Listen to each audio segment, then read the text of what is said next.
There's a kind of power that doesn't come from pushing harder or speaking louder. It comes from stillness, from understanding what you can control and what you can't, and choosing peace over panic, presence over distraction, strength over reaction. Marcus Aurelius said, "You have power over your mind, not outside events. Realize this and you will find strength." This, right here, is your reminder that real strength is internal. It's quiet, but unshakable. If you're someone who's trying to grow, to think deeper, feel clearer, and face life with a little more perspective, you're in the right place. This space is for you. So if that resonates, feel free to subscribe and maybe leave a like so more people can find this too. Now take a deep breath. Let's get into it. Quote 1. The power of the present moment. Man is not worried by real problems so much as by his imagined anxieties about real problems. Epictetus. This is where we begin. With one of the most frustrating, liberating truths in all of Stoic philosophy. Most of the pain you feel, you're the one generating it. Not consciously, not on purpose. But that spiral, that tight feeling in your chest, that sense of being overwhelmed. It doesn't always come from what's happening. It comes from what you think might happen, from your brain forecasting pain before pain has even arrived. Think about it. When you're lying awake at night, staring at the ceiling, you're not wrestling with what's real. You're replaying conversations that already ended. You're bracing for outcomes that haven't occurred. You're stuck in a movie you've created in your mind, and you're convinced it's the truth. Epictetus is trying to break that illusion. He's pointing out the gap, the space between the world as it is and the world as we imagine it. And in that space, that's where our suffering hides. The Stoics saw this clearly. They understood that we don't get crushed by what life throws at us. We get crushed by our resistance to it, by our insistence that things should be different, by our habit of jumping ahead and building entire futures based on fear. Here's the thing. Most problems are shadows. They look massive in our minds, but when we step into the light of the present moment, they shrink. They become manageable. They become simple next steps. But to do that, to see clearly, you have to come back to now. You have to stop asking, what if everything goes wrong? And start asking, what can I do right now? Let me give you an example. Say you've got a big decision hanging over your head.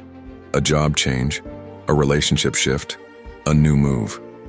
Your mind will start spinning. What if I regret this? What if I fail? What if I lose everything?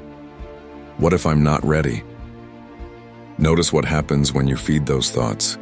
Your breath shortens, your chest tightens, you freeze, not because of the reality of the decision, but because of your imagined version of the fallout. Now contrast that with presence, the kind of grounded awareness where you say, okay, this is what I know. These are the facts. This is what I can control today. I'll handle tomorrow when it gets here. And just like that, the storm settles. You don't need to solve every future scenario right now. You just need to handle the moment in front of you. This is the core of Stoic practice. Not numbing yourself, not pretending things don't matter, but choosing to deal with reality, what's actually here, rather than your fears about what might be. Because every minute spent catastrophizing is a minute you're not living. Every mental loop is energy being drained from your actual life. And the cost of that, it's clarity, it's peace, it's progress. You don't need to believe everything you think. You don't need to chase down every what if your brain creates. You can train yourself to pause, to breathe, to come back.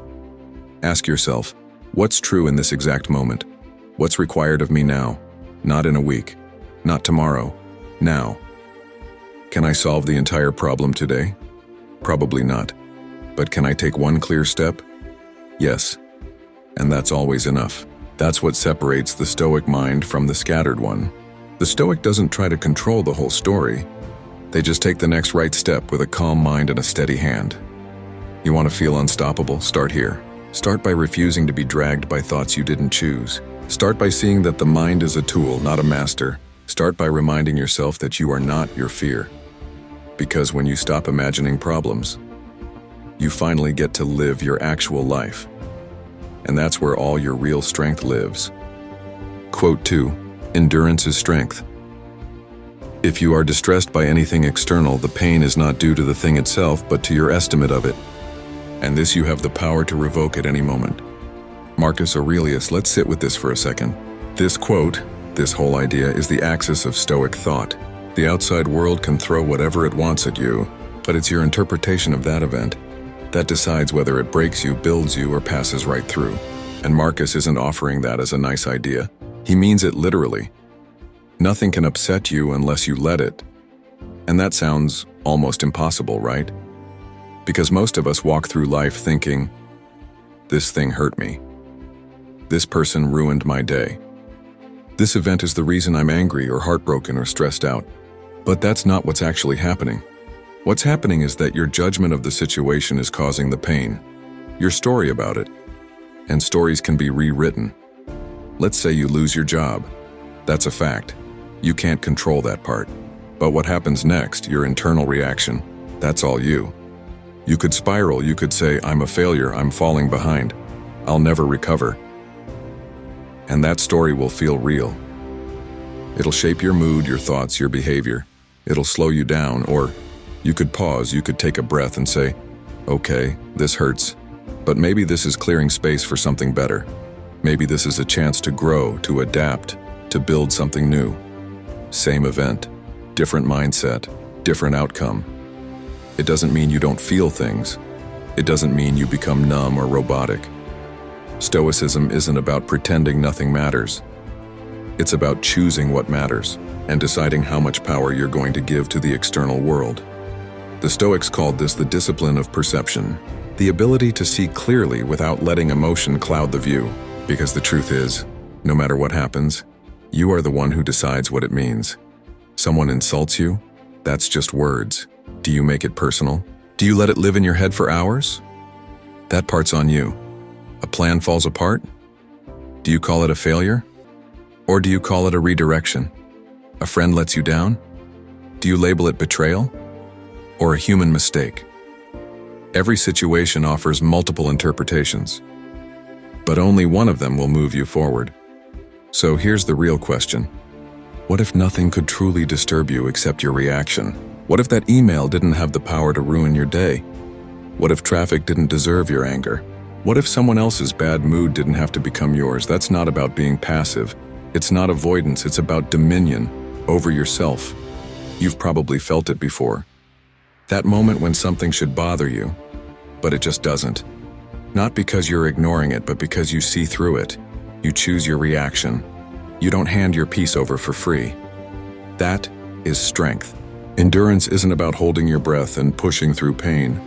It's about seeing clearly and deciding not to suffer more than you need to. It's about separating what happened from the mental commentary you attach to it. And Marcus is reminding you that the commentary, that's optional. That's yours to revoke at any moment. You don't need perfect conditions to be okay, you just need clarity.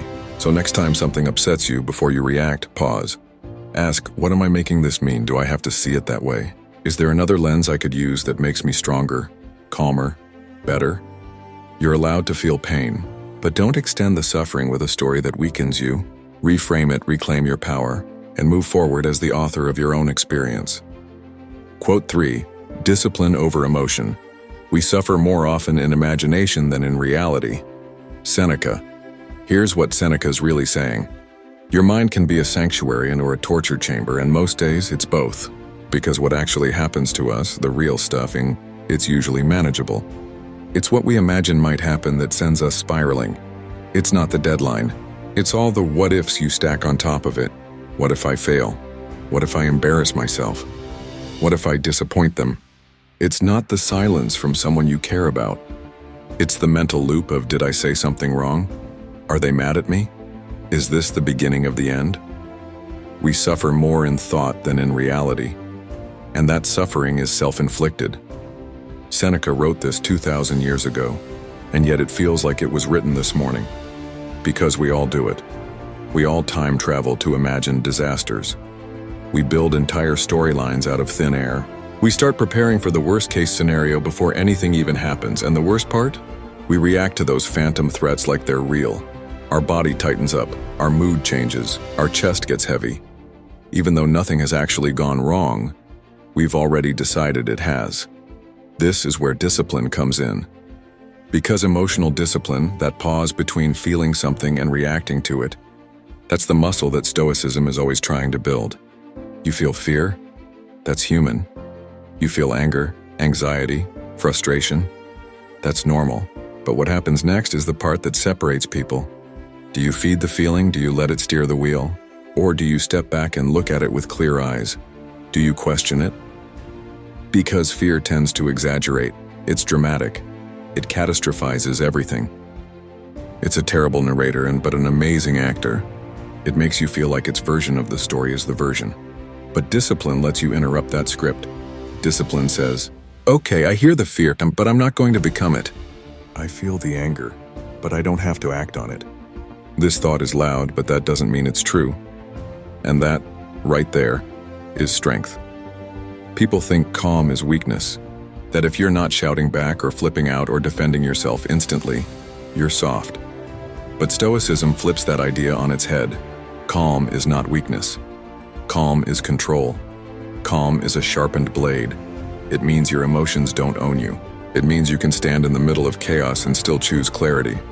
That's not easy. It takes training. It takes inner work. But you can feel it when it clicks. When something that used to rattle you just doesn't. When you start asking, is this worth my peace? When you stop reacting to every emotional spike like it's urgent or true. Most problems shrink when you stop feeding them your panic. Most fears lose their teeth when you stare them down with logic. And most regrets are just the side effects of reacting too fast. That's why Stoics practiced emotional discipline. Not to become cold or robotic, but to be able to choose their response instead of being dragged by their instincts. It's not about suppression, it's about suspension. You don't bury your feelings, you just don't let them drive. So the next time your imagination starts spinning stories, pause. Ask yourself, is this real? Or just a thought about what might be real? And if it's not real, why am I suffering over it? Then choose stillness, not because you don't care, but because you care enough about your peace to protect it. That's the kind of strength Seneca is pointing to.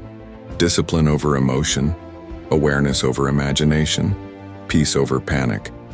That's where you become unshakable. Quote 4, control what you can. Make the best use of what is in your power and take the rest as it happens. Epictetus. This is one of those Stoic quotes that quietly rewires your entire approach to life. Because at the core of almost all our stress is one simple mistake: trying to control things we never had control over in the first place. Think about it. You can't control what other people say. You can't control traffic, or your boss's mood, or the algorithm, or the weather, or whether the economy decides to tank tomorrow. But what you can control: how you show up, how you prepare, how you treat people, how you respond, what you focus on, where you put your energy. And Stoicism draws a clear line between the two. Control versus everything else. Epictetus isn't saying just accept everything blindly. He's saying do your part. Give your full effort, full attention, full presence onto whatever is actually in your hands, and once that's done, let go. Because trying to bend the universe to your will is the fastest path to frustration. And yet so many of us live like everything's our responsibility. Like we're failing if we can't force outcomes, change people, or predict the future. But there's a kind of quiet power in surrendering to reality. Not giving up, but releasing the illusion of control over things that were never yours to hold. Take something simple. You can't control the weather, but you can bring an umbrella. You can't control whether someone likes you, but you can show up as your honest best self. You can't control the outcome of every situation, but you can control your mindset, your actions, your discipline, your attitude. And that's where peace lives, because once you start asking yourself, is this in my control? Before reacting, before stressing out, before spiraling, you start filtering out the noise. You stop wasting energy on things that don't move with your effort. You stop fighting battles that can't be won through force and only through clarity and perspective. This mindset doesn't make you passive, it makes you precise. Because instead of being scattered and reactive, you become intentional. You protect your energy, you sharpen your focus, You learn to let go, not out of weakness, but out of wisdom. And this shows up in everyday life. You miss a train. Do you panic? Or do you take a breath and figure out the next step? Your plans fall through. Do you blame the world? Or do you pivot, adapt, and keep going? Someone says something rude. Do you take it personally? Or do you remember, that's not mine to carry? The Stoic formula is simple. Do your part, release the rest. And it's not always easy. But the alternative is living on edge, frustrated, resentful, burnt out by trying to manage what was never yours. So what would happen if you made peace with unpredictability? What if you stopped arguing with reality and started flowing with it? What if you made the best use of your power, no more, no less, and let the rest unfold how it will? You'd probably feel a lot lighter, a lot more focused, a lot more unshakable, because your peace wouldn't depend on things going your way. It would depend on how you show up, no matter what way things go. That's the shift Stoicism offers. That's the mindset Epictetus is pointing to. Control what you can. Let go of the rest, and in that space, you find your freedom. Quote 5. Amor fati. Love your fate. The impediment to action advances action. What stands in the way becomes the way. Marcus Aurelius. This is the core of what the Stoics meant by amor fati. Not just accepting what happens, but learning to love it. To treat the hard things, the interruptions, the delays, the heartbreak, the obstacles, not as dead ends, but as part of the path. As the path. And this is hard, because we're not taught to think this way. We're taught to chase comfort, to think we're off track if things don't go smoothly, to feel like the universe is punishing us when life pushes back. But Marcus Aurelius is flipping that on its head. He's saying the obstacle is the path.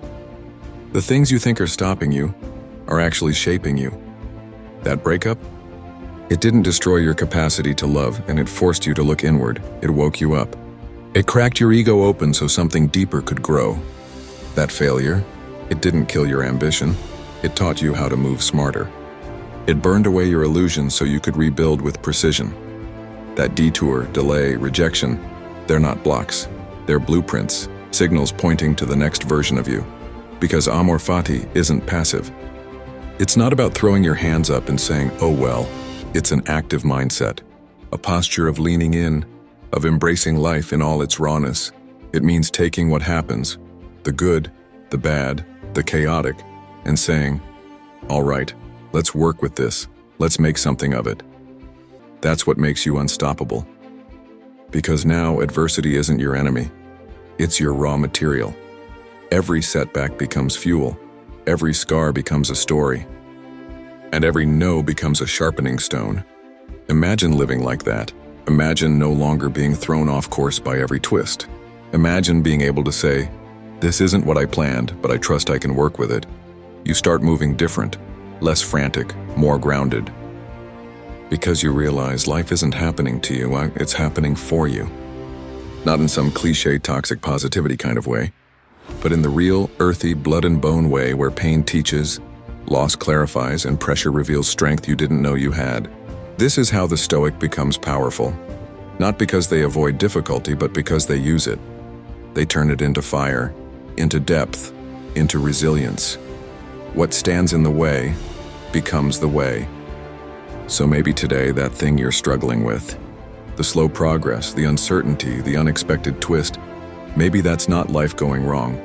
Maybe it's life shaping you. And maybe the more you stop resisting it and start working with it, the more unstoppable you become. That's what Stoicism offers. Not a way to avoid the storm, but a way to face it without flinching. A calm inner strength, a quiet kind of freedom, a clarity that can't be shaken. And if even one of these quotes gave you a shift in perspective, if something hit different or made you pause, drop a comment and let me know which one it was. And if you want more of this kind of calm power in your feed, more clarity, more philosophy, more strength you can carry into real life, go ahead and subscribe, like the video, and stick around. There's more to come. You're building something here. One thought, one quote, one moment of awareness at a time. Talk soon.